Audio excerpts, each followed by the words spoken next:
Had a power outage on it. We always start with one of these. Party. Yeah. Today is a Cheers, special dude. day. Cheers to you, man. Yeah. We have Zac Taylor, right? Thompson. I'm an idiot. Zac Thompson. This is Blackberry Bramble, and you also brought Squirrel Sailor, a Yeah. Hazy IPA. Yeah. And you are the brewer for Lost 40. Yeah, man. I'm what's called, I guess, like job titles. I'm called the lead cellarman. Mhm. So similar to like, your grandmother's cellar or something, like where she ages jams and stuff. Ooh. Like I manage the section of the brewery that has to do with the aging of the beer. And I work very closely with our quality control manager, Grant Chandler. So me and him work very closely together and meeting deadlines, making sure beer gets out the door, and just making sure it ages properly to not have off flavors throughout fermentation. That I was going to say that. I was going to be the first thing. Your consistency of the product is, and that's all.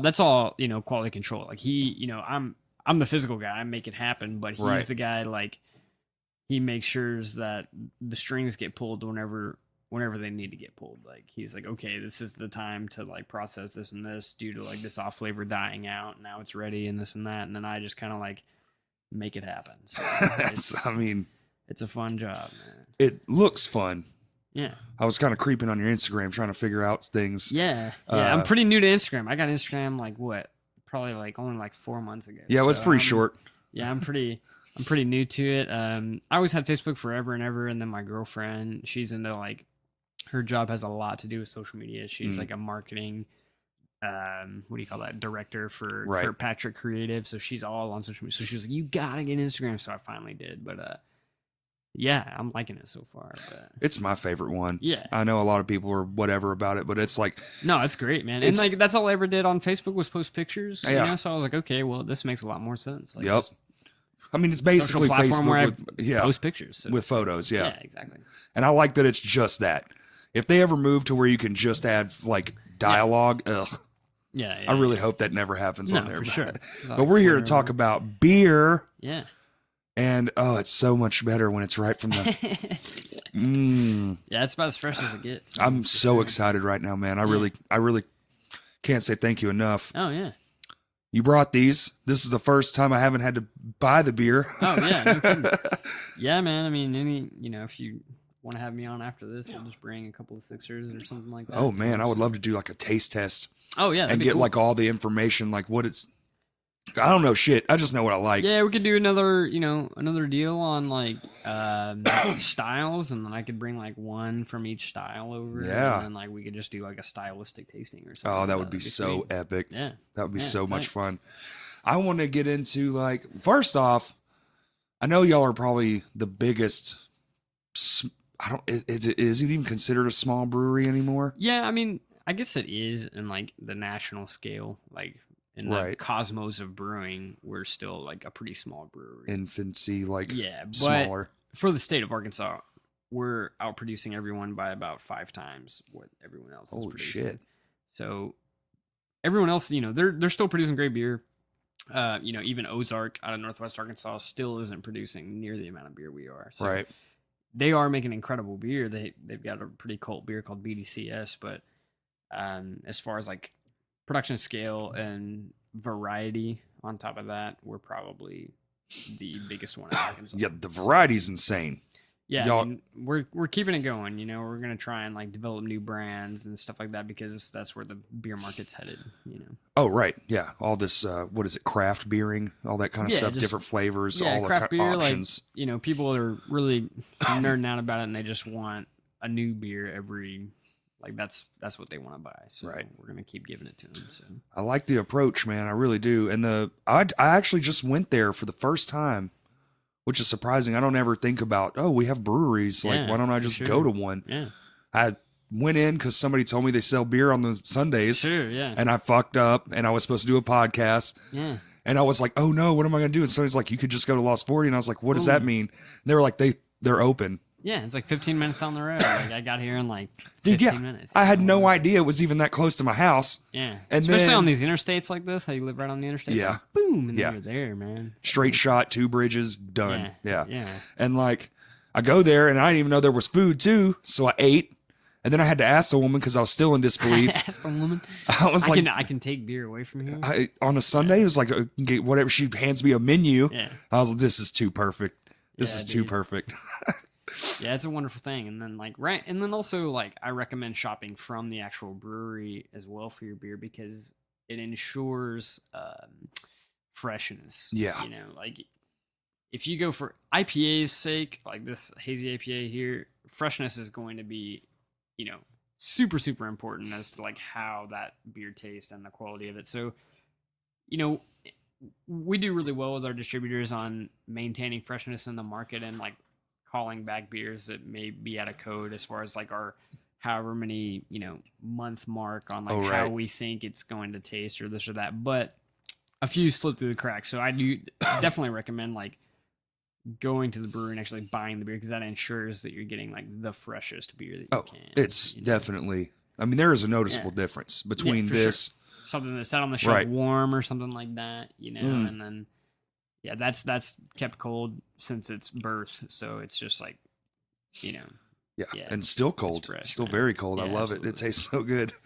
I'm on the blackberry bramble, but this one's probably my favorite, I think, right now. I just love beer with the fruity stuff in it. Yeah.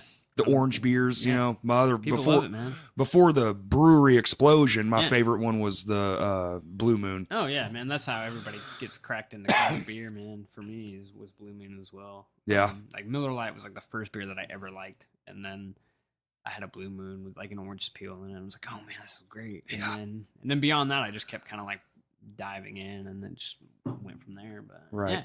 So was this a slow process getting to where you're at now? Or man. How did it kind of I guess it was slow, but it kind of just snowballed pretty quick, I guess. So, I worked for Pallbearer for 2 years. Okay. And I brewed there professionally for out of that 2 years, 6 months. But I was brewing the entire time I was there and learning and working on my days off and volunteering there and stuff. So but actually getting a paycheck for brewing on their large system, 6 months. And then things didn't really work out there just because, and you see what Lost 40 is doing. I feel like I was trying to push the envelope, Okay. I was let's go. Let's, I had visited other breweries at that point. And I also had a traveling job right before that going all across the nation and into Europe and stuff. And so I had experienced all these different craft beers and what all these different breweries were doing. And I was trying to bring that to there, and they were just, Pallbearer's kind of we're just making a pale ale. So after that, I kind of just applied across the nation, got some jobs in Boston. Wow. And then so I moved there for about 8 months and worked at one of the best breweries in the nation called Trillium as far as craft breweries go. Okay. And then Lost 40 expanded very rapidly. Yeah. And so they just he emailed me pretty much out of the blue, the I guess head brewer there, Omar, and they were like, "Yo, we'll give you this paycheck and we'll pay for you to move back and we'll this and that." And I was like, "Well, let's go." And then ever since then, so I guess it's really only been in the span of about 5 years. I've just kind of boom, boom, boom, boom, and then now I'm at Lost 40 and we're crushing the local game. So yeah, dude, that is impressively fast. Yeah, I guess so. Right place, right time. Yeah, just kind of worked out. Before I was into brewing, I was pursuing a career in mixed martial arts, and then my body started breaking a little bit, and then I was like, man, I should probably look for something where I can make some money and not get brain damage whenever I'm 50 years old. So that's kind of where I went, and it just it's been going great ever since. So. That's awesome, man. Yeah. That's very awesome. Yeah. What are some of the challenges? I can only imagine that a lot of this is trial and error.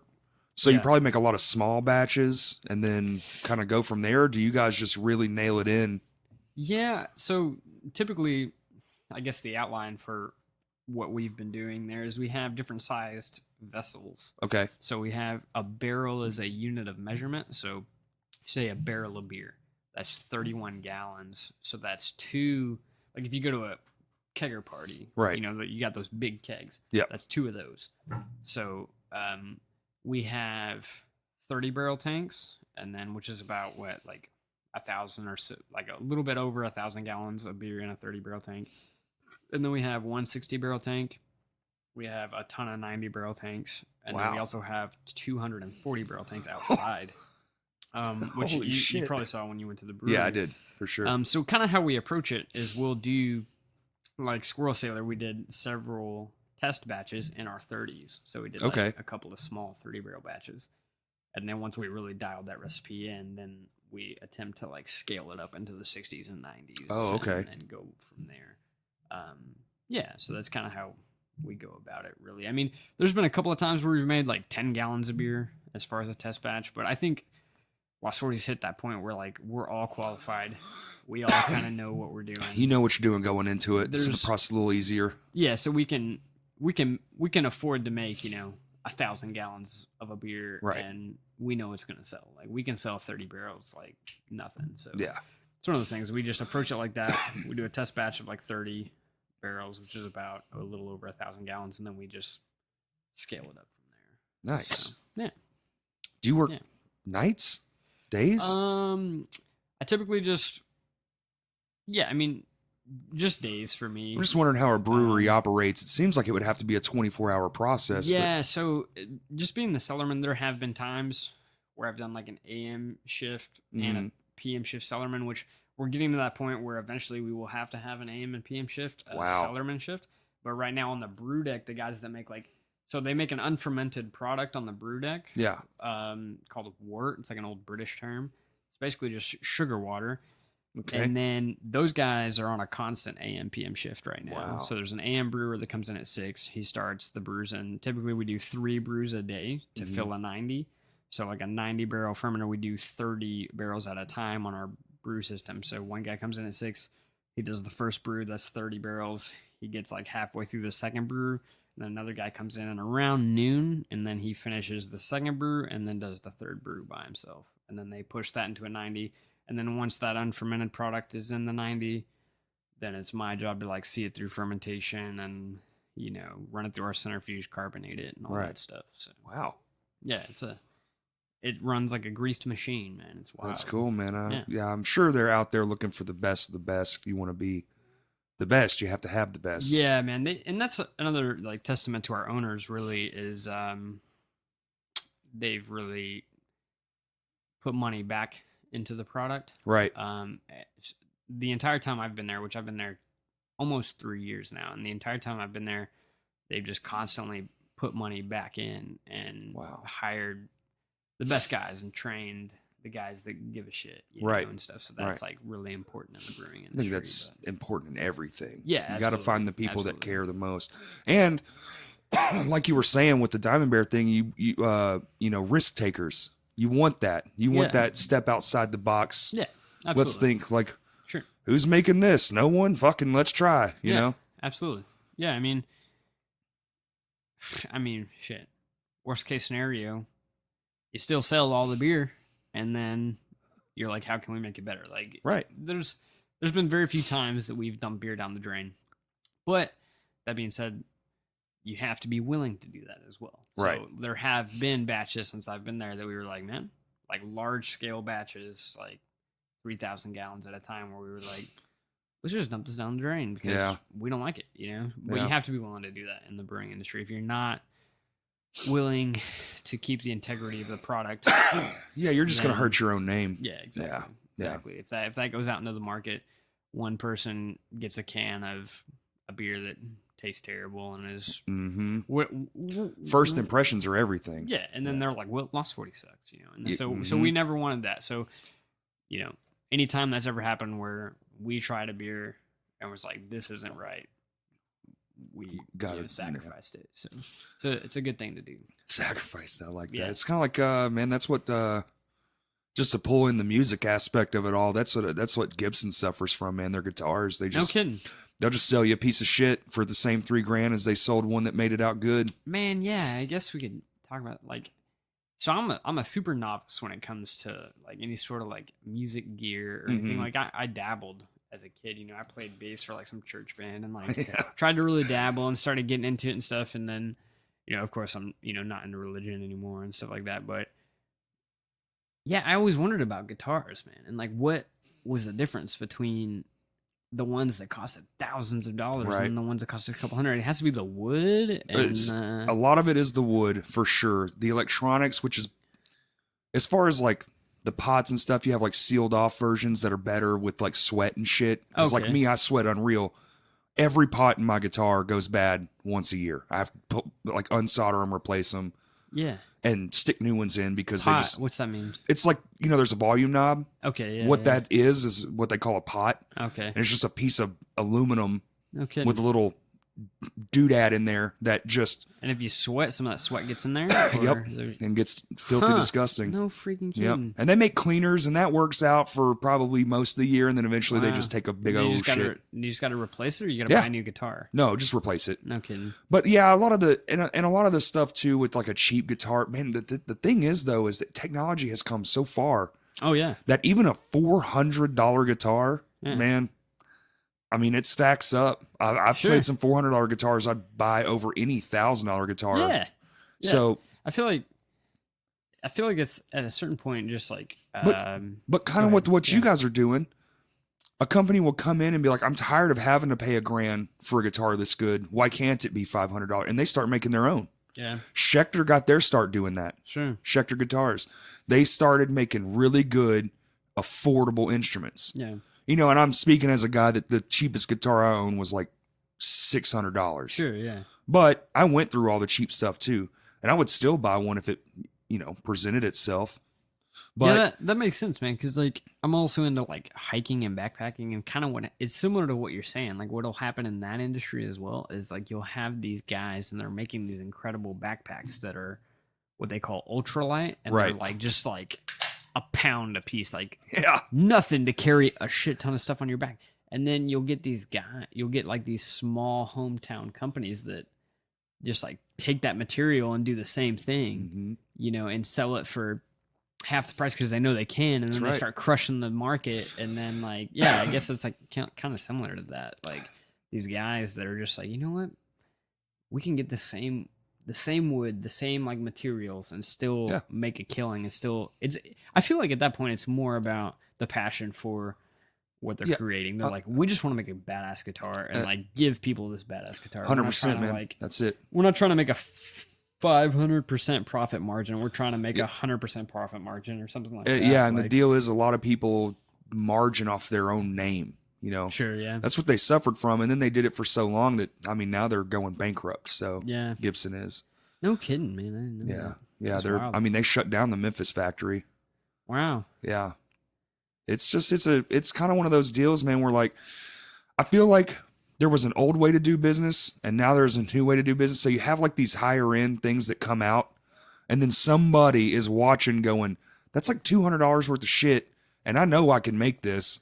And all I need is $100. I'll charge $300. Yeah, absolutely. And then, hey, you sell enough of those only $100 turn into millions of dollars, and then before you know it, you're cranking out pretty great shit for a really cheap cost, and everyone's still making money. And it's also about, you know, the owners of those companies only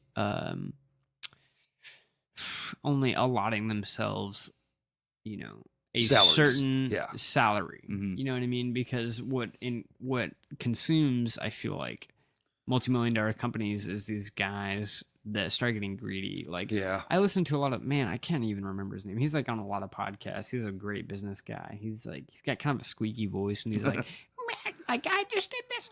And but he was talking. He's like, man, I allotted myself, you know, $40,000 a year, and that's what I needed to live off of. And I built this multi-billion-dollar industry, multi-billion-dollar company off of just being happy with what I'm doing, you know, and giving everyone else their certain wage. And he built this in like this mass, and he still lives like that, man. Like you see him, he's just wearing like a V-neck, some Levi's, and like some Vans or something like that, you know. And there's something to be said about that, man. About a company who's really willing to give back to the people and stuff like that. It's something that's where, you know, I feel like other companies kind of get in trouble with that is, you know, they start taking too much, and then I don't know. Yeah, there's a lot of that, man. It's a lot. I mean, there's a lot to all of that. Yeah, but, sure. You know, a lot of it does play into. And then, but my biggest deal is like with your beer company, the consistency and everything. It just shows that everybody cares.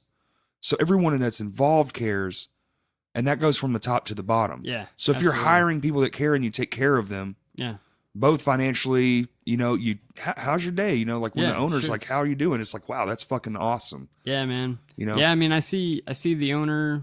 I mean, there's like 5 owners of Lost 40. You know, there's of course, it's too big to operate under one person for sure.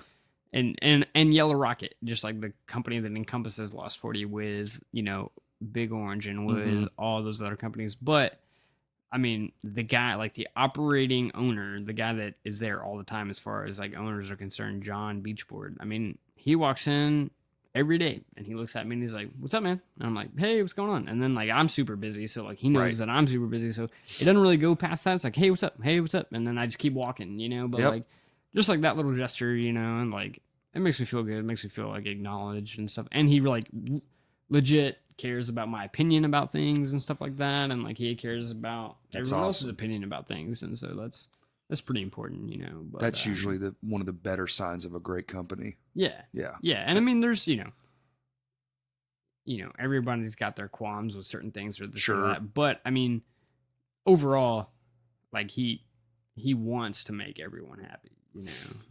That's cool, man. Yeah, it's a rad company, man. It sucks to have to go to a job and because if you're the worst thing is if your employees don't care, then it doesn't matter how good you started out. Sure. It's just going to fall off regardless. Man. Yeah, man. You know?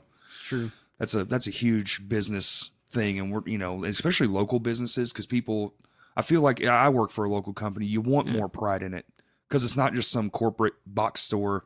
Yeah, man. Vibe. The money goes to some other kids, you know, college fund or something like that. Money goes somewhere. It's not just like this corporate thing, you know. Right. So that goes to whatever other billionaire that's running this. It's not another yacht in there. Yeah, you know. So it's one of those things I feel good about as far as Yellow Rocket's concerned. And then, you know, Yellow Rocket also creates jobs in Arkansas, you know. So being this encompassing company that has however many restaurants in Little Rock, and then now they've expanded into Northwest Arkansas. Now they have all these like Northwest Arkansas locations. Like they opened a Big Orange in Northwest Arkansas. And everything's popping off up there, man. Oh man, they're just blowing up. So like, all that does is give jobs to Arkansans. You know? That's right. And they're just like, and they want to take care of people. So it's like a really cool beyond the brewery, just like Yellow Rocket in general. You're just taking care of Arkansans, which is kind of like a really cool thing to be a part of too. So that is cool, man. Yeah, I admire that. Yeah. So, do you know how many beers y'all actually have? Oh, dude, is it like 30?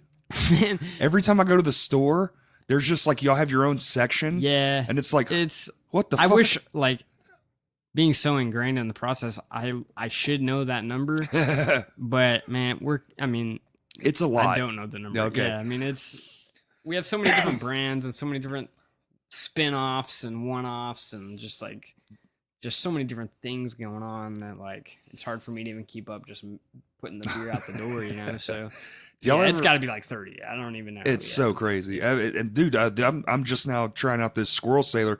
This is fucking delicious. It's good, right? I like this one, man. Yeah. It's got an aftertaste that doesn't like sometimes it gets like stale kind of like on the back end. Yeah. This is not doing that. It's gone. It's staying sharp. It's nice. Yeah. Yeah, I like where our hazy IPAs are going. Where and 6.3%. Yee. Yeah, exactly. You drink it and like you're saying, it's gone off your palate, but then it leaves you wanting like another drink of it. It does. So I don't even know how that chemistry works, but some chemistry going on in there where you literally just like it just pleases your mouth to have it in there. Right. You know? This would be great, I feel like, with like a fucking steak. Yeah. Sausage. A meat. Yeah. Some sort of a brisket. Oh, a brisket and a Squirrel Sailor, Give me man. the brisk. Yeah, man. Let me go down to the local barbecue joint. Hey, and we have brisket at Lost 42. I know. I had that. And eggs. Brisket and eggs. It was fucking delicious, man. Damn, that's what I'm talking about. Where did that come into play? Have you been there? Is that new? I just now found out all this literally just like a month ago. No, so I'm kidding. No, yeah, I mean, dude, they've had that smoker out there for as long as I've been there and before that, dude. Really? So, I mean, it was just one of those things where like, so Lost 40 is like the playground, I feel like, for the owner John, who I already mentioned, and then like just like Yellow Rocket in general. It's just like this playground location where like he'll just be like, well, we're just gonna do this thing, and then like, that's they're awesome. just like, well, we're gonna do it, and then I feel like that's kind of what happened with the smoker, but then the smoker got its permanence, you know. So like they just like bought the smoker and were like, we're gonna do barbecue at Lost 40, and I feel like it started as one of those small things where they were like, well, let's give it a try. Dude. And then all of a sudden they're like, we just have to keep this smoker out here and make these meats and keep these specials, you know, because they kill it, man. And then like the people, similar to the brewery side, we were talking about the people giving a shit, man, the people that run that smoker give a shit, you know, they train them well and they really give a shit. We have like an executive, what's his name? An executive chef named Chris McMillan.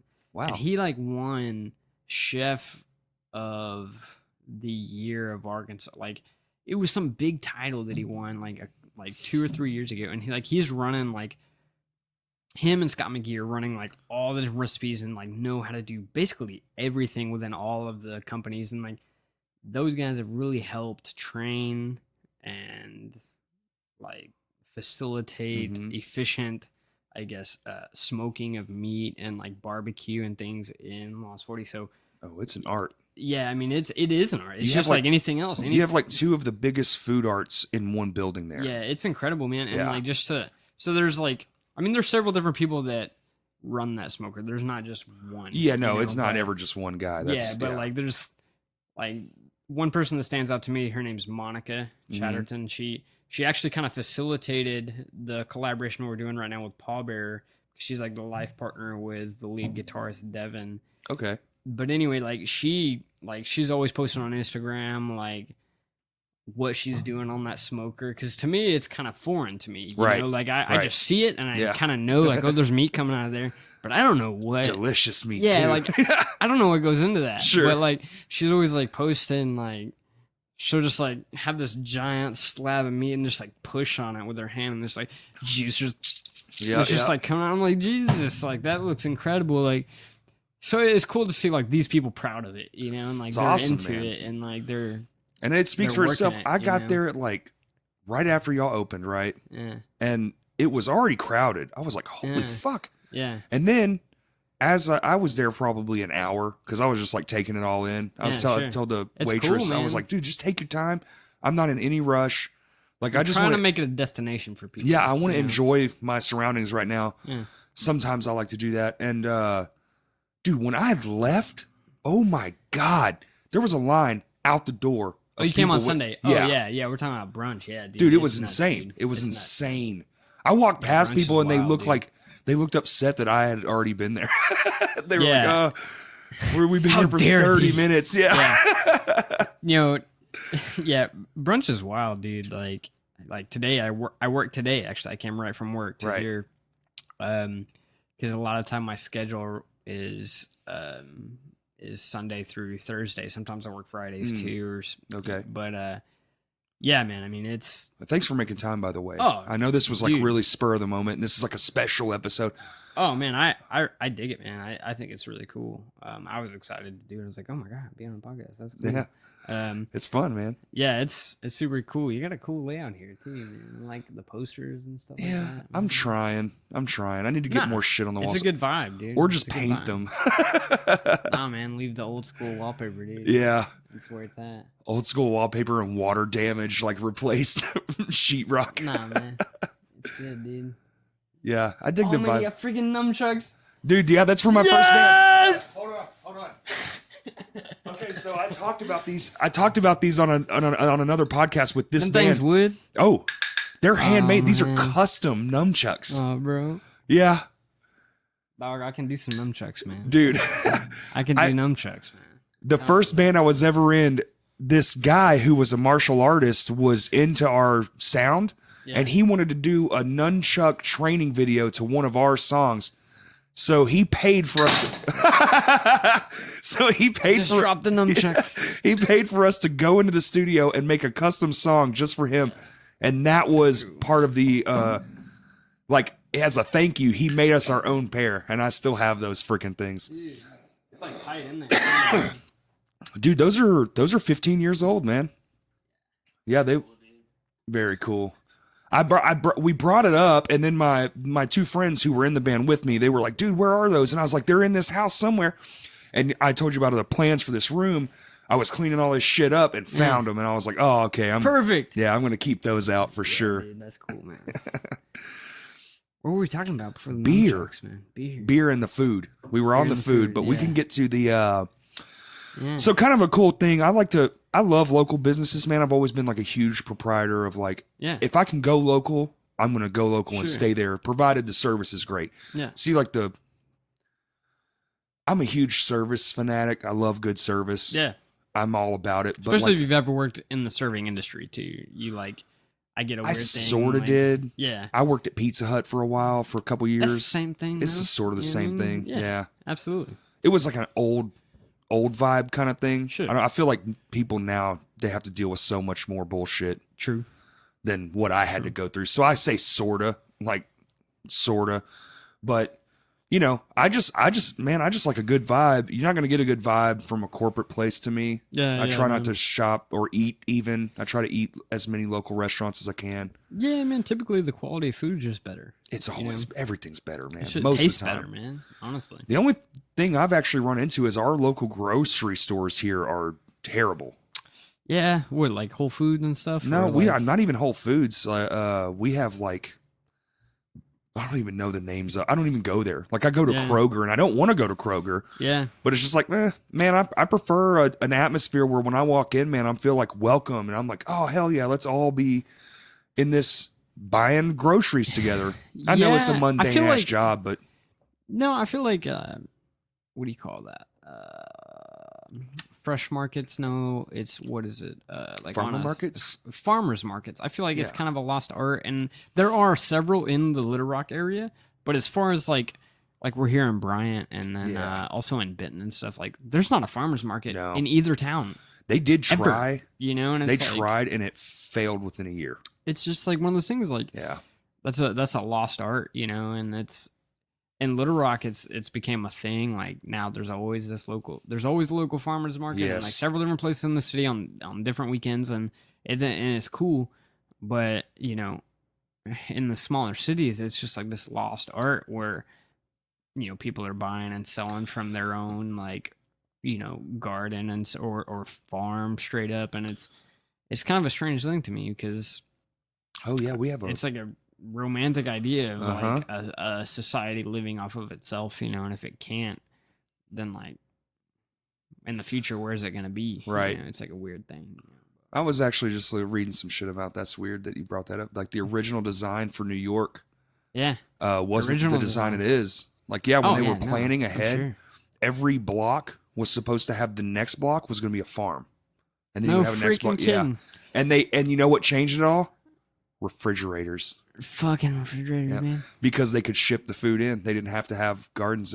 Yeah, and then we're employing like other countries to bring our stuff. Right. Yeah. Well, we don't got to talk about all that. Yeah. Politics. Yeah. No. Ooh, icky. Yeah. No. But that's. Keep talking. You were talking. Sorry.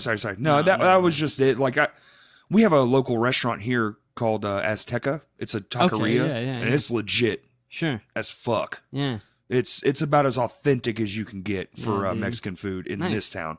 Sweet. But Don Pepe's just open. I don't know if you've had that yet, but no, I haven't. Oh man. And my mom lives like right across the highway here, so I'm gonna have to like. That place is legit. That place in Azteca, the original location. What I was saying is that guy who used to own it before he bounced, all the vegetables came out of his backyard. Yeah, man. And it was the freshest. The peppers, man, just you can just taste the difference. Yeah, dude. you really you can taste the difference, man. That's what I like. Also, I wanted to kind of get into like where does this even start? So you have an idea, and I know hops are a big ingredient. Yeah. Is it just different ages, or are you throwing other things like this one? I assume you're brewing with a blackberry. Yeah. So okay, it's a weird thing. Yeah. No, it's a weird thing where like we have an idea. You know, like we got this idea. We're like, all right, we kind of want to make like this style of beer. Right. And in today's day and age, nothing's original. Like fair. You're not gonna make an original product because every single person's done it before. You're right. But you know, so I feel like, you know, I worked in a place in Massachusetts called Trillium. I mentioned them earlier. Right. And they are a company that has coined the term Hazy IPA and New England IPA. Like they coined it. Like they were on like they're the forefront. First. Like they made it, right? And so like I learned a lot while I was there. And as far as like Hazy IPA recipes, that fad has just hit Arkansas, like with our Trash Panda and our Squirrel Sailor and our like Hazy IPAs, like that just hit us to where we're, you know, like they've been doing it for years now, and like we just got it. And so for me, it was like, you know, I'm not like copying the recipes, but like I'm like, hey, we got Trash Panda, which is another Hazy IPA. Yeah, I like it. I've had Trash Panda. Yeah, it's really good. And then I was like, guys, like we're fucking up if we don't make another one and brand it its own brand and make another one and brand it its own brand. Right. Because you go to those brews and they got 10 IPAs on tap, and like least, you know, so we have an idea of kind of like what we want, and we have an idea of like what we've done before, as far as like we've already done Trash Panda. So we have to like adjust that recipe. So, you know, we take, and you can Google 100 different Hazy IPA recipes and kind of pick and choose like what you want out of those and what you think. And then like what's as the far goal as taste? Yeah, what's the goal taste? What hops do we want to make this flavor and this flavor? So there's different kinds of hops. Oh man, there's hundreds of different kinds of hops. Oh, see, that I did not know. Yeah, absolutely. Interesting. Yeah. So these all like engineered kind of like it's like marijuana. So it's like, okay, fair enough. Yeah. So you have like strains of hops. Really? Yeah. Interesting. Yeah. So that's definite new information to me. That makes a lot more sense now.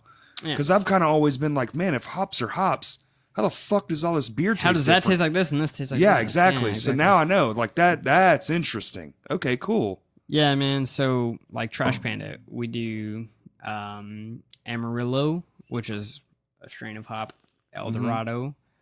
And then we sub out like the one. So we always do Amarillo, El Dorado, and then we sub out one. So sometimes we'll do Mosaic, or sometimes we'll do more Amarillo, or sometimes we'll do Azaka.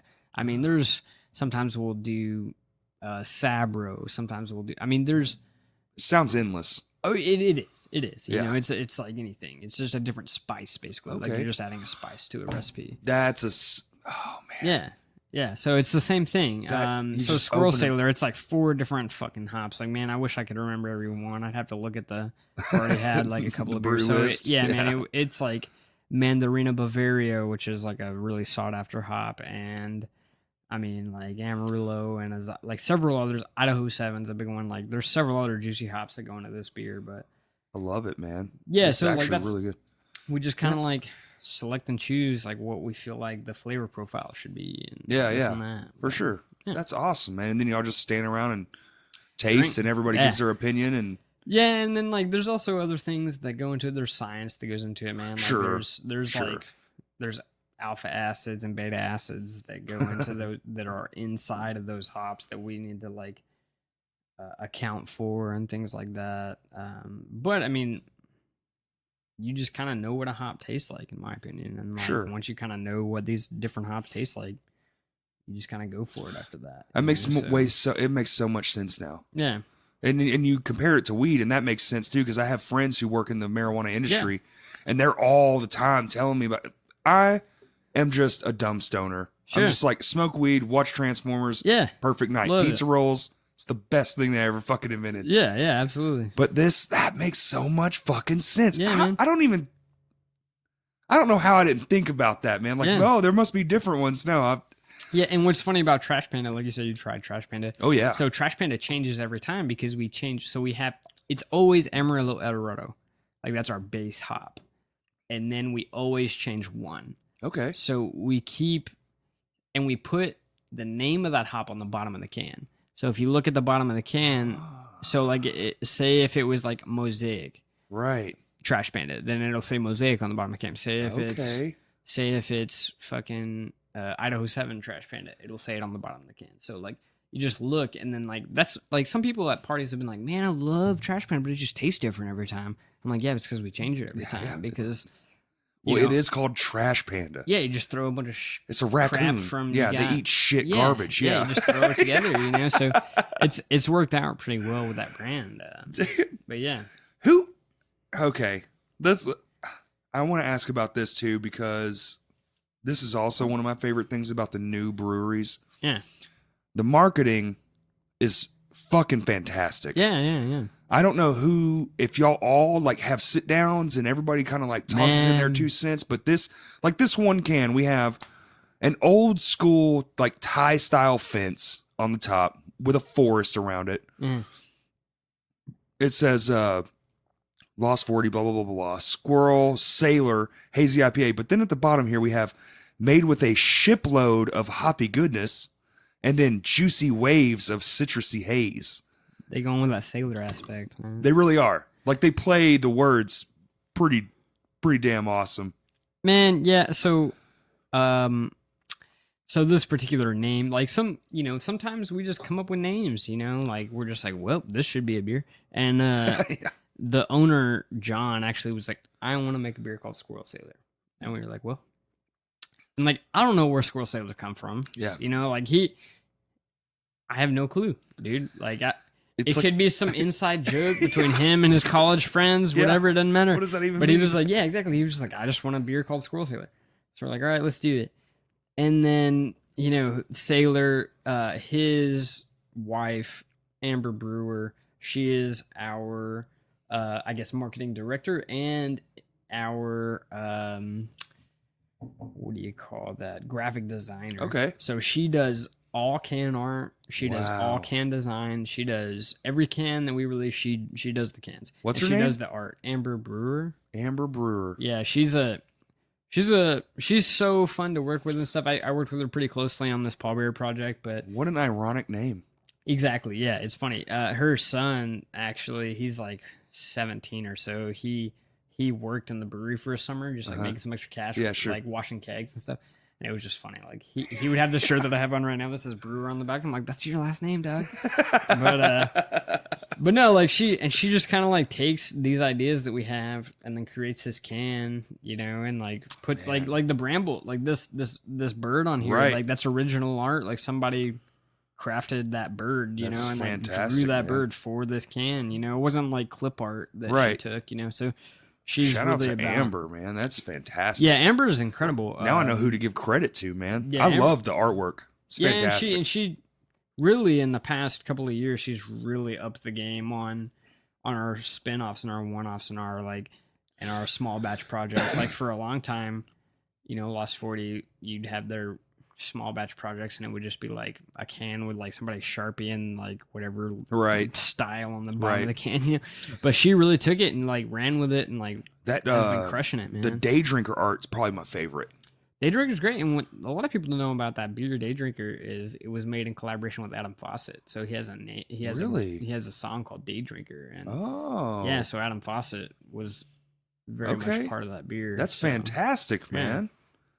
So, awesome. So Lost 40's kind of always been a part of that, like music, beer. Yeah, man. Combining it's like what you were just saying, literally, when you were like, you were talking about like these names and stuff like that. You're like, oh, that has to be a beer. That's literally most of the conversations I have with my band friends. Yeah.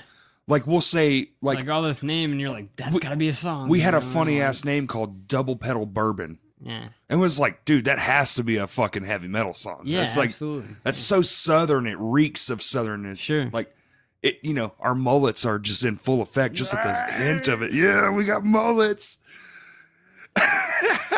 Man, males are starting to figure out that they can bring mullets back, man. Dude, that's okay. Another thing about working in a local company, haircuts don't mean dick. Yeah, man, you can do whatever you want. I have a fashion mullet, tattoos, and it is the stupidest shit in the world. And my wife cuts it for me about every 2 weeks. I'm about due for one, but I go to work looking like a haggard ass, and no one seems to give a fuck. It's the best. He's so local. Yeah. Look at that mullet. Look at that mullet. He's magic. Is he gonna take flight soon? It's great, dude. All right, let's get to. Okay, so we've kind of gone over the steps. I want to get to this Pallbearer beer. Yeah. Legend. The legend. It's fucking badass just being a pro Arkansas, pro. I just love everything. I fucking love this place. I love this state. It's a gem, It's like a hidden. It's a lot of people don't know about Arkansas. A lot of people are like across the United States are just like, oh man, it's just like this and that. It's like, no man, Arkansas is great. They think of us as like shoeless hillbillies, and I'm like, first off, fuck you. Yeah. Second off, you're right. Third, you should come down and fucking see it. Hang out. Yeah, hang out for a little bit. Come on, y'all. We say shit like y'all and stuff. Yeah. But I just for a local company that's as big as this one to partner up with bands and stuff, which is in my world. More my world. I mean, I drink beer and watch bands, but it's like that right there feels fucking good to me, even though I'm not even like attached to the beer end. I'm just like, that's so fucking sick that we live in a place that's even a possibility. Yeah, man. So, yeah. But I Go ahead. I just want to get into like the process. I know you said they're life partner or whatever it is. Yeah. So, I've always been infatuated with that idea of bringing Arkansas beer into the Arkansas music scene. Mm-hmm. Which, I've always been into the metal scene. So, like, maybe there is like a bigger Arkansas music scene, but in my world, in my brain, like metal in Arkansas is like the biggest music scene in Arkansas. Well, dude. I will say, being a guy that's been in the music scene for 20 plus years now, I will say we are predominantly heavy. We like a good heavy concert. Now, country and shit and rap, and it all has its place. It works. Yeah, they have great shows. They have followings and stuff. But as far as especially the underground, it's almost exclusively heavy. Indie is making a really solid push right now. Indie and pop punk. Yeah. But man, pop punk for sure. Pop punk is really high. I feel like indie kind of took a backseat to pop punk once it exploded. Yeah. But I mean, it's still what's gonna last and go on. All these heavy bands. I mean, that's why I'm in fucking 3 heavy bands. Sure, man. I mean, and so like, so from my Diamond Bear days, a guy I worked with in the kitchen, Drew Scarta. You might know Drew. Maybe. He's the drummer for Sumokum. I don't know. Oh yeah. Sorry. Yes. No. I'm not so good with names. You tell me who, and then I put a face to it. There's so many people. But like from back in those days, he was like, "Man, I got this band. Like, you should like come check him out." Because I'm always talking about like metal with him and stuff. And like, I was younger at the time. I mean, not younger, but like, I was 20, 21, 22. Oh, that's younger. How old are you now? 27. I'm 35. Yeah. It's younger. Yeah, no, it is younger. And like, well, to me, and like, like I was talking about before the brewing industry, I was an athlete. So like, I didn't get out very much, Fair. So like, he was like, "Man, like, you gotta come check out my band." I go check it out, and Sumokum rips, dude. I mean, it's just like heavy riffs and like very melodic vocals, like and stuff. And I'm like, oh my god, this is great. And then so I actually made a Sumokum beer back in the day, and at Diamond Bear, and like, but I took inspiration from like other breweries that had done like other things, like the Metallic beer that surfaced like recently from Stone, and like there's so many. Every Time I Die has a beer. Yeah, like there's so many other like metal bands that have beers, and so. Which I'd like to get my hands on a can of that every time I die beer. Yeah, man. It's just like locally, internet beer trading, Right.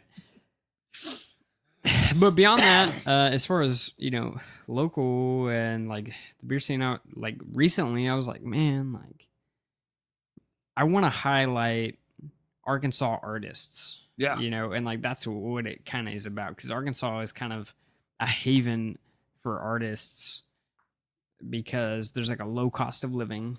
You know, it's an easy place to like. It's just an easy place to live in. So yeah, it's an easy place to be a creative. You can work. Yeah. So like you can be, you know, a music artist, a beer artist, a podcast artist, a article artist. You can be walking down the street artist and just like make a living and have like a good house on like a pretty menial wage, because like Arkansas has this low cost of living. So like artistry in Arkansas, I think, is an untapped, Dude, thing. You and me both, man. I was just talking about this with the guys earlier. Yeah.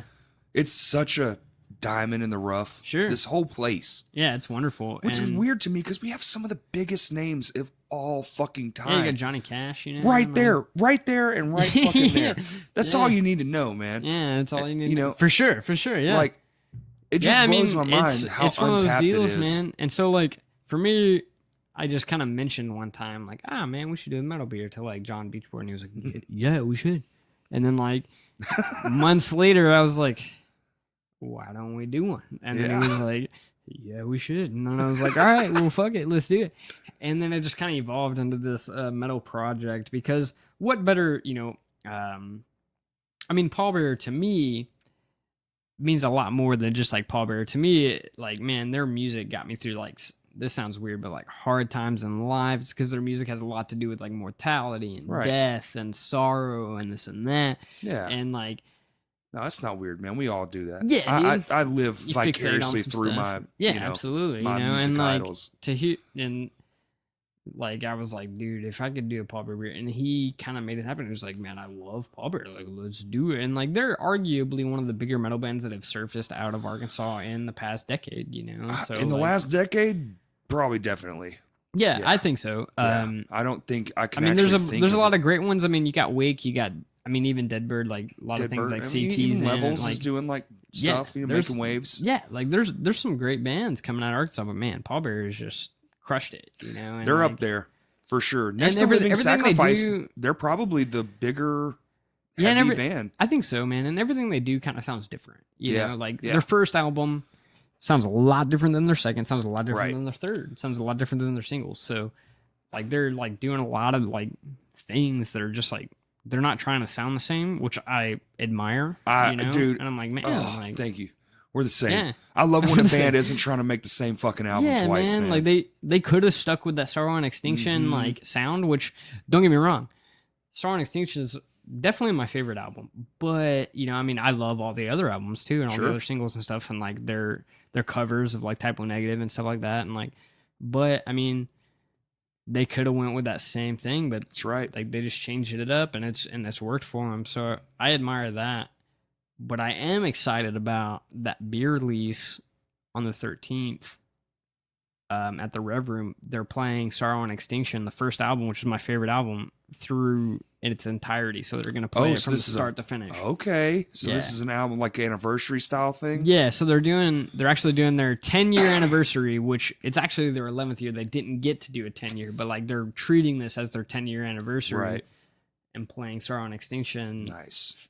Just through the entire album. And then they're playing like one or two select songs after that. Of course. Yeah. You got to toss in some other shit. Yeah. But, man, I'm so excited, and that's cool, man. Yeah, it just kind of like got revved up after that, and then like we brought the band in, and then they were into the idea, and then they're big beer drinkers, man. They toured in Europe, of course, and stuff, and so they experienced a lot of what's called a Czech Pilsner, which I think that the lead guitarist Devin put a lot of thought into this actually, because he wanted a Czech style Pilsner, right? Okay. But then he also was like, I want to call it the Legend off of our first album. And I was like, all right, let's do it. Like he was like pretty specific, but I think it's because like a Czech style Pilsner was the Pilsner recipe that was developed in Czechoslovakia, a town called Pilsen in 1842.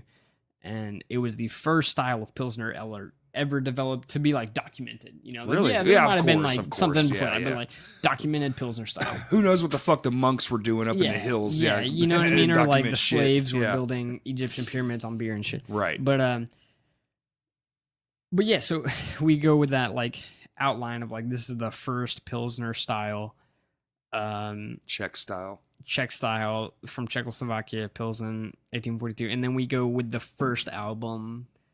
Like Nice. he wanted It's to like name a it. callback. Yeah, he wanted to Yeah. name it The Legend. So it's like you have this idea of like immortality with the style of beer that's still being produced today from 200 years ago with the Nice. immortality of that album that I still jam, that is like 10 or so plus 11 years old, that I still jam like every other day in the brewery, Right. you know? And so he was just like, yeah, man, I mean, like, let's just do this thing and like call it The Legend. And then that song, The Legend, is about basically death, like the figure of death Right. coming to take you to immortality or whatever. Right. So right. like, that's kind of like another like layer to that whole like aspect or whatever, which I thought was really cool. So like the entire collaboration aspect of it really worked out because I sat down with the band, me, Amber Brewer, who was our graphic designer and marketing director, and we all like just agreed on everything. Like everybody was like, "Oh my god, this is great!" And then That's so cool. The original artwork done for the beer, like on the beer can and on the glass that we're releasing, fucking awesome. Yeah, I thought it was cool. Yeah, was done by Brett Campbell, which is the vocalist and I guess rhythm guitar. Mm-hmm. So he did all that stuff for us, and like. Wow. So it's like even deeper than just like the beer getting made and then like a guy naming it and this and that. Like they also did the artwork and like it's all coming together. It's like one big. That's project, fantastic. so. They had a lot of involvement because usually you hear like, oh, like product endorsement typically means you already had a beer. Yeah. You struggled with the label, so you approached someone and went, "Hey, you want to do this fucking thing?" And then they're like, "Okay, sure." Yeah, and then their managers take it from there. And right, all, like, and they don't actually know shit about it. Yeah. Yeah. Yeah, it was very intimate on the way we were dealing with it. Like their managers were involved and like their social media people and their marketing directors, but we all worked very well together. We were all a part of like a big email thread and we were all just like pinging ideas and like they were like, "Yeah, I love this idea. Let's change it like this." And then like we were like, "Perfect." And then basically we kind of adhered to them because they have, they got to do their thing. Right. They have to adhere to like what they want to show and stuff. But man, it's worked out great, and all their guys really like worked with us in the course of the last couple of months. I mean, this beer is like 2 months in the making since. I mean, really months before, like, because like the idea started getting kicked around. But like the day we brewed the beer to the day it was canned, it was like a 2-month-old beer, which is pretty crazy for a clean side beer, which they call like. So you have like wild beer, which can be like 2 years in the making, but then what? Yes. Holy which fuck. is what we make as well. But like clean beer with no bacteria involved. Like 2 months for that is like wild. Like it's a big thing. So and that's the Czech process that y'all kind of brought in to. Yeah, and wow. And can I pee real quick and then we can talk more about the Czech? Oh, dude, I'll keep talking. Go ahead. All right. Yeah, go ahead. It happens, man. It happens. I'll just ramble on. So, man, I gotta say, guys, I really am like stoked. This actually came together very fast. I think we talked about this 3 days ago, and y'all know I love Lost 40, and I'm like geeking out right now. But this Squirrel Sailor Hazy IPA, it's got me tripping on my words already. You want a good beer with like. Definitely like a meaty kind of vibe. This is the one, man. You drink this, dude, you have like some sausage, maybe a little side of rice. This is a total like just oh man, it tastes so fucking good. I don't know how to describe it because I'm not a smart person when it comes to like, oh, the nutty flavors on the back end. No, that's not me. But what I do know is it tastes fantastic. And then what I didn't say earlier is right after I had the first one, I took another sip of this blackberry, and like he was saying, it like cleans your palate off. And this blackberry had a whole nother flavor. So what I would suggest, if you're going to have a good time and a tasty time, you buy a 6 of the Squirrel Sailor, and then you buy a 6 of this blackberry, and you intertwine the two. Man, It's been a very tasty discussion. I'm just like, I'm so happy right now.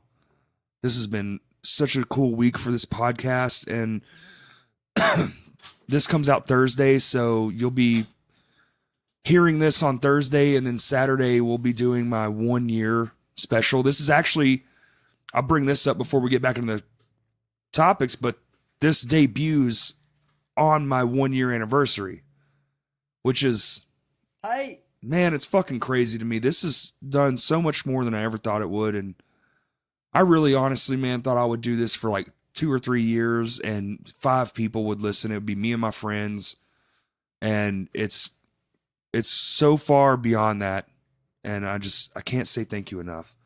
But I'm going to say thank you next week, so tune in Tuesday. You'll hear what I actually have to say. I'm going to keep a lot of it secret, but we're going to get back to the brews. He's back from the bathroom. I was just talking about how I drank a blackberry after I had the squirrel. Oh, yeah. And the cleansed palate of the squirrel added to the charm of the blackberry. Yeah. It was delicious. I don't know what any of that means, but it was fucking awesome. Sounds like you hit it on the head, man. Yeah, no, I mean... So here's what I was thinking. Yeah. This is what I thought. So what you just said was fucking fantastic. Sure. A Czechoslovakian-style beer, which now I'm going to have to come Monday. Yeah, you should. What time is it? Man, it's like from 4 till we close. When do you close? 9 on a Monday.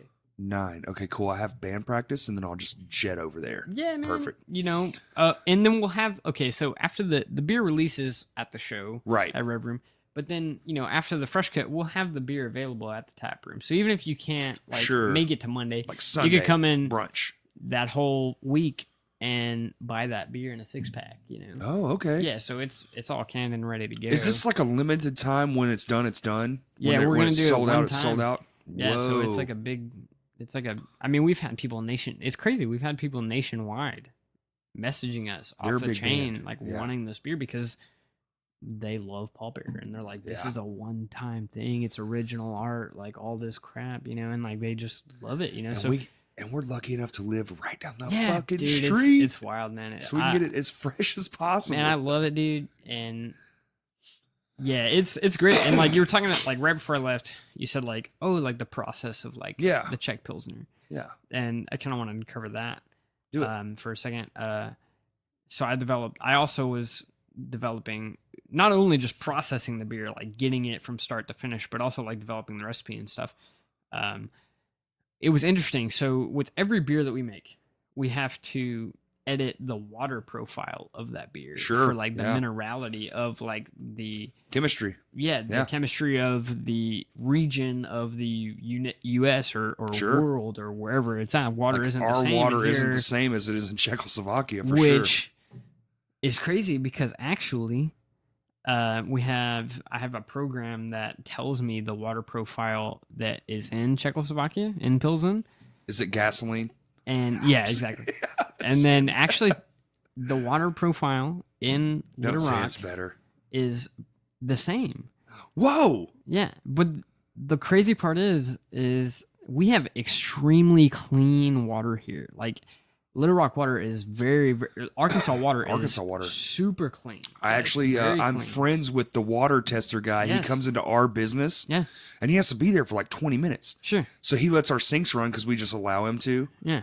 And we just bullshit. But he tells me, he's like, dude, we actually have some of the highest standards around. Yeah, absolutely. Yeah, I love local water. Yeah, exactly. So as far as like cleanliness, like maybe their cleanliness isn't as good. Like I'm not sure about the cleanliness of Czechoslovakian water or like Pilsen water, but like the minerality of the water is the same. Right. Like almost parallel to the point where like I didn't have to, like as far as like the Squirrel Sailor and that Bramble, like we edited the water by hundreds of grams of salt and like, minerals that we added in. Right. Like for the Legend, we didn't edit the water at all. It was just like Little Rock has amazing water for like the style of beer that's called Pilsner. So it was like super incredible that like it was kind of the same. That's badass, dude. Yeah, we got Pilsner really cool. water. Yeah. It was really cool. So it worked out that like he was like, I want a Pilsner. And then like all of a sudden the water profile of Little Rock is perfect for Pilsner. Not just a Pilsner, but the specificness of it. Oh man, he was like, this is what I want. And I was like, see, all right, let's do it. And that's what I was going to say. Like I assumed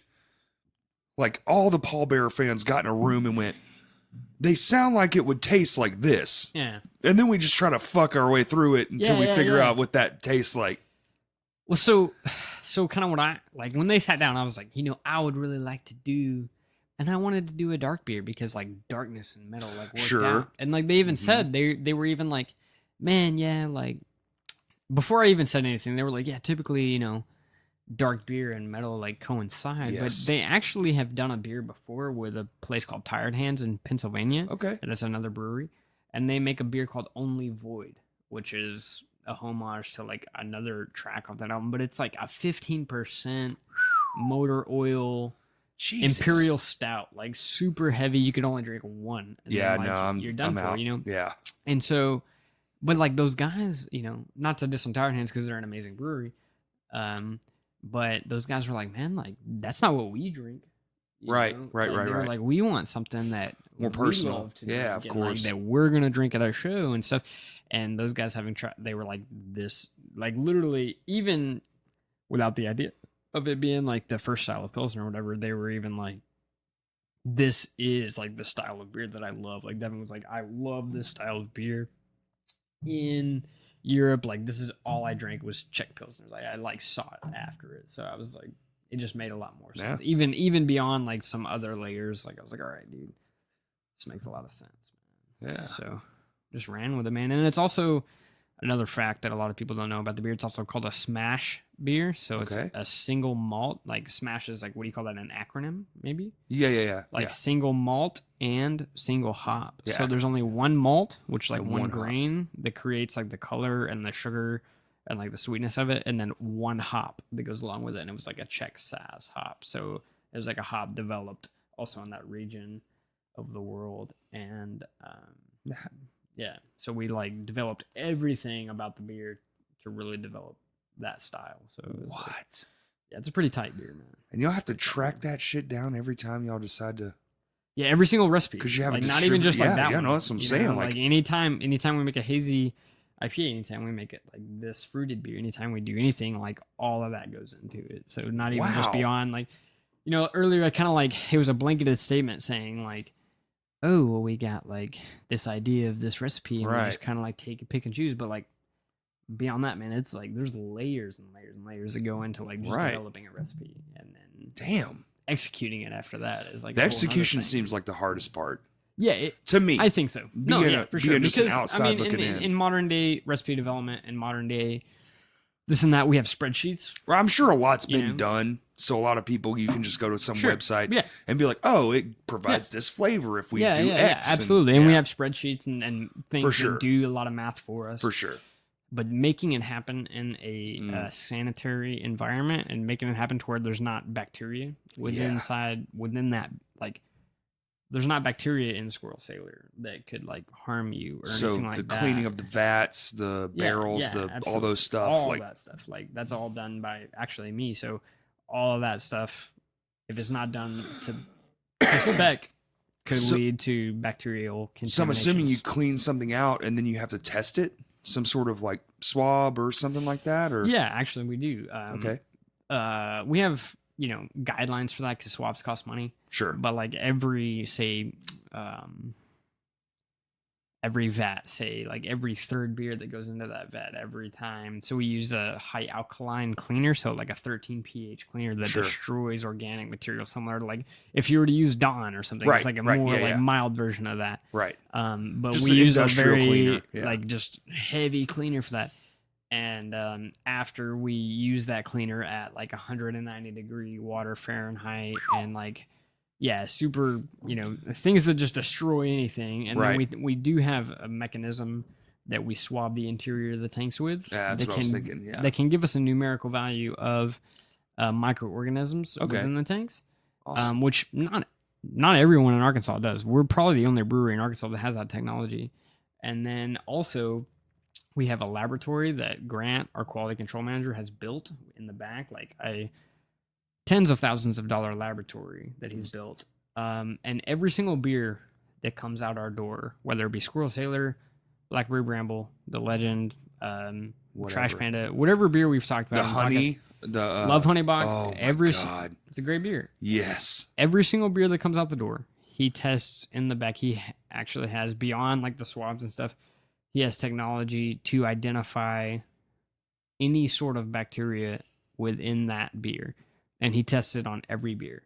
Wow. So, and for 2.5, 3 years now, it's been flawless. So we've not had like bacterial contamination with any of our beer, which is pretty amazing, honestly. Hey man, if the process works, just yeah, it's working, and it's going well. So I'm hella. I know I'm like fangirling a oh little bit, no, but I'm so fucking dude. I was like Blue Moon, fucking Pabst Blue Ribbon, like whatever was cheap, or like Blue Moon was like my night out. I still drink Pabst, dude. Fuck yeah, dude. I have this band called Shinfo, and that's like our life. If you're playing Shinfo, man, is Cody Wallace in there? Uh-huh. Oh man, I like Cody. Man. Yeah. Cody's my dude, man. He's actually in all 3 of my bands now. Oh, cool. Cody, me and him. So I still train in mixed martial arts and all that. Yeah. Okay. So does he practice at your gym? Yeah, and he like. Are you the one that elbowed the lightning bolt into his face? Man, I don't think so. But he trained. He trained at the gym for a long time, and he hasn't trained in a while. Yeah. But like he did for a long time. I think he fought once. Did he fight once? Yeah, he fought once. Yeah. Did really well, I think. Like he's just a tough dude, man. He's an athlete, tough, man. He's a good dude. He's just really good too, man. He's a good guy. Man. He started a new job and kind of had to do that. He's working at he's working another local business. I gotta make some money, Well, sort of local, Fazzler. Oh yeah, Fazzler. Yeah. I see him every time I go in there, man. So fucking, I love that place. Yeah, man. Give me a liter. Yeah, please, and some chili. Fuck. I need a liter. A liter and a chicken schnitzel, dude. Oh, Dang, dude, everything in that place, man. I will eat.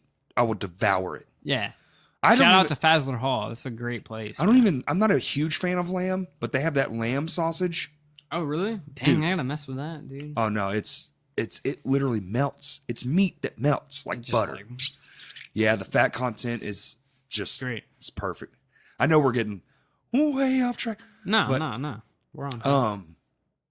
Yeah, Cody's the best, man. He's one of my favorite people. I was just talking to him this morning. Actually, he was bitching about soccer people. Yeah, he's into soccer, isn't he? No. Our singer is, but Cody has to facilitate Fassler in the mornings on soccer mornings. Oh man. Because see, soccer fans, most soccer happens here. Yeah. It's overseas, so right, it's in the morning early here. So they open up early for the soccer people, and he's just because this morning, dude, there was like a line out the door, like right when we opened, and people were in there for that soccer game. It's all soccer people. Yeah. They get fucking crazy about it. Yeah. And he was like, I fucking hate soccer people. I'm like, dude, it's job security. Hey, man, they just got good haircuts, dude. That's right. Mullets. They just got good haircuts, and like at the end of the game, they still got the good haircut. That's right. The hard part still exists. I want to know what kind of product they're using. How the hell does it still look like Man, that? it's because they just be flopping. That's right. They get in touch, and they're like, oh, I'm hurt. I'm hurt. I'm fake hurt. Come on! I'm fake hurt. Come on! Yeah, so, dude. Man, this has been incredibly informative. Yeah, man. Well, thanks. I love it, dude. I love what you guys are doing. I love the approach, man. That's my favorite part of that whole company. Just the artwork is killer. The beers are every beer I have from them. I'm always like, this is great. Yeah, man. And then I go get it again, and it tastes great. Yeah, man. We're really trying to like just really stick that in there, and then I don't know. We're trying to make everyone in there gives a shit, and we're trying to make like award-winning beer, man. I love that, man. Which we actually we're going to send the Legend to Great American Beer Festival, too. So we're actually going to, like, put that Pilsner in with, like, other Pilsners and see how it does. Like, maybe it doesn't do nothing, but maybe it does something. Yeah, who cares, man? Yeah, it's going to be tight. But, yeah. So, man. If you don't make it to the Rev Room, then you have it's for sale all weekend, but the thing is, what date? Yeah, so we Monday. We have the beer release at the 15th? Rev Room. Saturday the 13th, and then we also have a Fresh Cut Monday, which Lost 40 always has a Fresh Cut Monday. Every Monday, a new beer gets released, which is kind of impressive, honestly. That is staggeringly impressive. Like, every Monday there's a new beer. Like that's just like ridiculous. It's ridiculous. Seems like that's a once a month deal. Y'all are doing it every or Monday. like once every 2 months, you know? Yeah. But like once a week is ridiculous. That's but, insane. It's ridiculous. But yeah, so if you can't make it to the show on the 13th, we're also releasing the beer, the Pilsner, on the 15th for a Fresh Cut Monday. Dude, There's also sick. a link on Facebook to comment Little Rock or Fayetteville to win 4 tickets to each show. Okay. So if you wanted to do that, then show up to the Fresh Cut, then you could like pick up your tickets. And then also there's a show in Fayetteville the 21st, which is a Sunday, but they're also we're also doing a Northwest Arkansas premiere of that beer for that Northwest Arkansas show, which that show is going to be lit as well. So we got, I think on the Little Rock show, it's Terminal Nation. Yes. And shout out to Terminal Nations. Yeah, Terminal Nation. All those rules. guys, man. Fucking and then, awesome. Oh, Hell Camino. Oh yeah. And then Pallbearer. Lefty. That's my dude. Yeah, there's some like just like heavy like oh dude, it's gonna be like sludge core, grindcore. It's Pantera face all night. Yeah, just it's gonna be good. You're I'm gonna swallow my bottom jaw. Yeah. Yeah. It's gonna be good. And then I think Fayetteville, it's Terminal Nation as well, Terminus, Yes. Sumokum, and then Pallbearer. So that's gonna It's be a hell of a lineup, dude. Yeah, it's gonna be cool.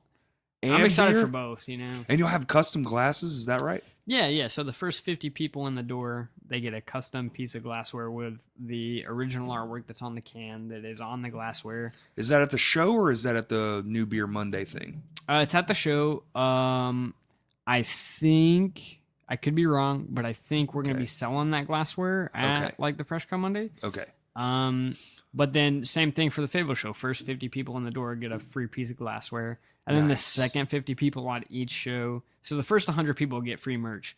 The second 50 get an original print or just like a poster. Oh, like a poster? Yeah, that have the original artwork on Badass. the on the poster, and it says the legend and has all that shit on it. So dude. Yeah, we're really trying to like rev people up to get there at the opening of the show. I think you're gonna sell every last drop of that beer. Yeah, it's gonna be good. Like, yeah. It's gonna be good, man. That's badass, dude. Yeah, well, man. You wanna wrap this shit up? Yeah, let's do it. We fucking I want you to come back, man. Yeah. The taste test thing sounds fucking amazing. Yeah, we could do that, man. Dude, thank you so much, man. Oh, dude. For real. This has been it's been super fun for me, dude. Fantastic. For promoting the beer and like talking metal and stuff. I'm always promoting the beer. Yeah, man. Yeah, always. It's a staple. How'd in you this get room. into metal, man? How did I get into metal? Let's talk about that. Dude. Okay. Well, before we wrap it up, I've talked about it a few times on here, but so I got my start when I was young. I was into hardcore gangster rap. Okay, cool. It just like what are we talking about? Oh, Tupac, Eazy-E. Okay, yeah, I love that shit. NWA, yeah, I love that Ice Cube, all that shit. I went to Cloverdale Elementary.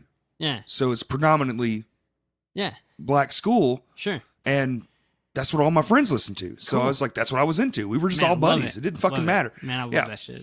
So later on in life, and that's what I'm still hooked into, but then the rap rock shit came around. Korn, Limp Bizkit. Yeah. Yeah. Still one of my all-time favorite bands is Korn. Limp Bizkit. I like West Borland, but that's about the extent of it. You just chopping stuff up with like that's it. You know, so break stuff. I've mentioned this story a couple times, but really it boils down to a buddy of mine. I was a massive like Jinkos skate shirt guy. Of course. Long hair. Yeah. And my buddy Drew one day in speech class, I'll never forget it. This is literally a memory I'll never forget. He goes, "You still listen to that stuff, that bullshit, man? Like that." He didn't cuss back then, but he said, "You still listen to that stuff." That stuff there. Yeah, that junk. And I'm like, "What do you mean junk, dude? Blah, blah. Like, it's good." Yeah. And he's like, "You need to listen to this." And he hands me a Zayo CD. All right. Zayo, dude. Yeah. Living Sacrifice. Oh, yeah. All right. And he's like, "You need to listen to this." Which is funny because if he's listening to this, he's going to be like, "Why does everybody portray me as that? Drew, that's what you sound like." Yeah. But he's like, "Listen to this." So I go home and I'm like, "Okay, I'll pop this shit in." What's his name? Drew what? Drew Garrison. Oh, man. Maybe I don't know him. Maybe I do know him. Anyway. Lead singer for Becoming Saints. Yeah, dude, he cuts my hair, dog. There you go. Yeah. Yeah, Artemen's Cuts. Yeah, man. There you go. Drew! Yeah. Drew. Yeah. Well, there you go. See, we're bringing it around. Dude, I've known my mullet, man. I've known time, Drew dude. for a long fucking time. Man, he's a good guy, man. Jeff Bowie, you know Jeff Bowie? Of course I do. Me and him invented the shotgun breakdown together. I love it. Yeah. All right. So he was like, "No, dude, you gotta listen to this shit." And I was like, "Cool, man." Oh, and it was a Ludacris. Okay. Which is now Norma Jean, but that back then they were called Ludacris with an I. Oh, no kidding. I didn't know that. And they kind of sound like the Deftones. So he gives me this shit to listen to, and I do my homework, and I go and I listen to, I want to say it was Zayo first, Throwing Myself. Okay, yeah. And dude, or no, that was Ludacris. So Ludacris is what I listened to first. And I listened to that, and literally, dude, like I was just fucking hooked. Yeah. I was like, music can sound like this? Yeah. Oh my God. And dude, it was ever since then. And then he would give me like other bands to listen to. And then he actually brought me to my first like underground show, which was Under Oath was death metal then. They were death metal. Yeah. And then this is heavy. Oh, it was fucking heavy. Yeah. And then Embodiment, Logic 34, and Living Sacrifice. All right, hell yeah. I mean, what a fucking, like even today I would pay all the money to see that lineup. Yeah, I would go to that shit. Sure. That's a ridiculous show. And that was one of my very first introductions. And dude, I went to my friend. His name was Shook Dog. Shook Dog. We worked at Pizza Hut together. Hell yeah. Shout out if you're listening, Shook. I doubt it, but that'd be cool. You listening, dog?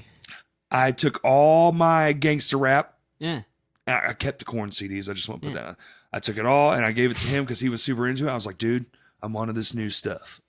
I got to do this thing. And I bought a guitar like 2 months later, dude. Started playing guitar. Awesome. And it literally, like that guy, he is literally responsible for all the things. Drew? Yeah.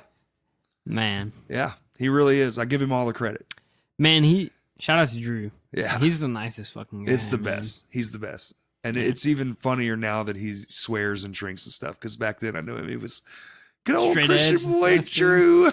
He'd still be Christian boy, but he'd be swearing and drinking.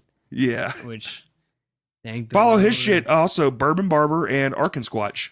There you go. Yeah, Bourbon Barber. He's awesome. He does a great job cutting hair. He listens he listens to what you want. You know, like he's like, hey, you want this? I'm gonna give you this. Mm-hmm. And he does it very well. And he's great. He's like a psychologist at the same time as he's a barber, you know. So shout out. Most barbers and bartenders tend to be psychologists. He's trying to help you. Yeah. You know what I'm saying? Let me listen to your problems for 30 minutes, man. Let me give you some unwarranted advice. Oh yeah. It's warranted though. It is though. I love that guy to death, man. Yeah, he is truly cool, one of the nicest people I've ever met in my life. He's cool, man. I can't say enough good things about him. Yeah, he's a good dude. And Becoming Saints, I do believe, is playing their last show soon. Yeah, that's right. Yep. That's coming up, right? It's in October, I do believe. It's the Ashes of Augustine. That's right. It's the Ashes of Augustine. Mel passed away. Oh. Yeah. No, so I didn't know that. Oh, yeah. Mel passed away a few months back. And so the Ashes guys are getting back together. They're doing a set with other vocalists from the area. Whoa. They're going to do Mel's parts. They're going to play Ashes. And then I think Becoming Saints is the headliner. Don't quote me, but I think that's right. Yeah, I think so, because it's like their last show. It's their last show ever. So everyone come out to that. It's in October sometime. I kind of forgot the date. Yeah, I think, I mean, I can't remember the date either, but I'm a bad person. I saw the post about it, and I was like, oh, dude, I'm going to go to that. Because even like last time I was getting my haircut, Drew was like, yeah, we're planning our last show in October. And I was like, I'm going to that. I think it's the 13th for some reason. Could be the 13th. But could be the 13th. But dude, plug your stuff, man. Plug it up. I want to know, where can people plug it?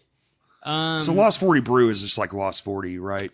Yeah, like at Lost 40 Brewing or whatever on Instagram. At Pallbearer Doom for that beer. Yes. You know, I mean, we're everywhere, guys. I mean, we're in every, I guess, like liquor store, hopefully, in the state. Every liquor store here. Honestly, if you're in the state, enjoy supporting local flavor. If you're not buying Lost 40 beer, then you're doing it wrong, okay?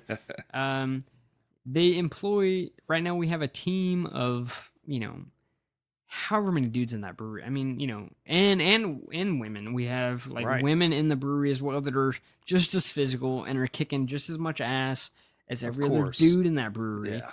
and it's a physical job, and it's a hard job to do. But I mean, we got like 12 people in there smashing out beer.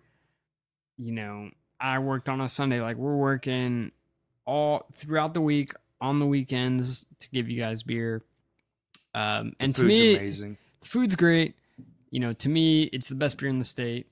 We do have a great quality control program, and then also the food's great. I mean, they have food specials all the time. Be looking at that on, you know, Lost 40's Facebook page, and as also, you know, our Instagram page. Be looking at it all the time. But we're everywhere, guys. Just keep looking for us. And oh, dang, you got Drew's sticker right there, dog. I do, yeah, I man. seen it. But looking for that Lost 40, guys. It's everywhere.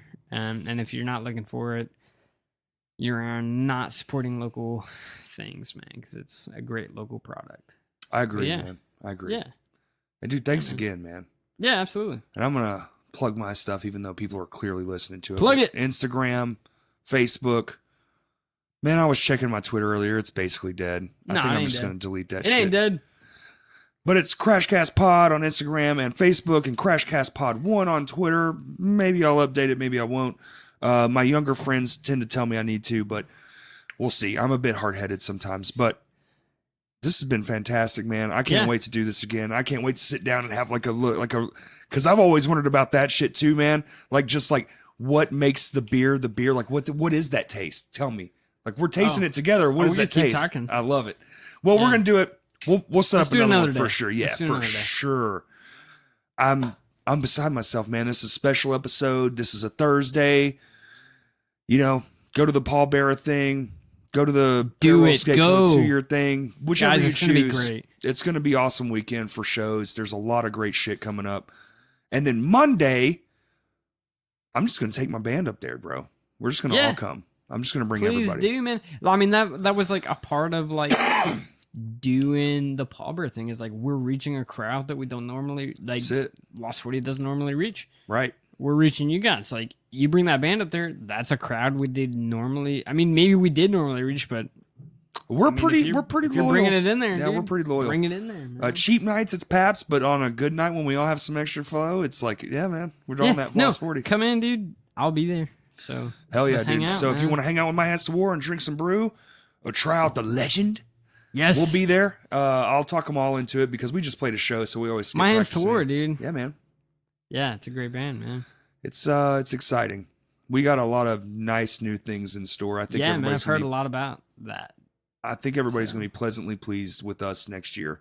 Fuck man. Yeah, a lot of new stuff. We'll do podcasts about that too. For now, it's like shh. We're still trying to work out all the details, but it's going to be fantastic. But man, this has been great, man. I know I keep saying it, but fuck, absolutely. I am literally beside myself. I can't. Oh man, this was like 3 days. No. And it was just like, let's do it. Oh, in one day. Fuck, let's do it. All right, shit. Oh, cool. Yeah. I think it was Friday or something. Yeah, you just hollered, and I was like, yeah, let's do it, man. It's great, dude. I can't say thank you enough. I really can't. But everybody, go check out Lost 40. Come hang out with us on Monday. If you're going to the Pallbearer thing, go to the Pallbearer thing. I will be playing across town. I think that's it, man. That's it. All right, bud. Everybody. Peace. Thank you for listening. Thanks, guys. Crashcast.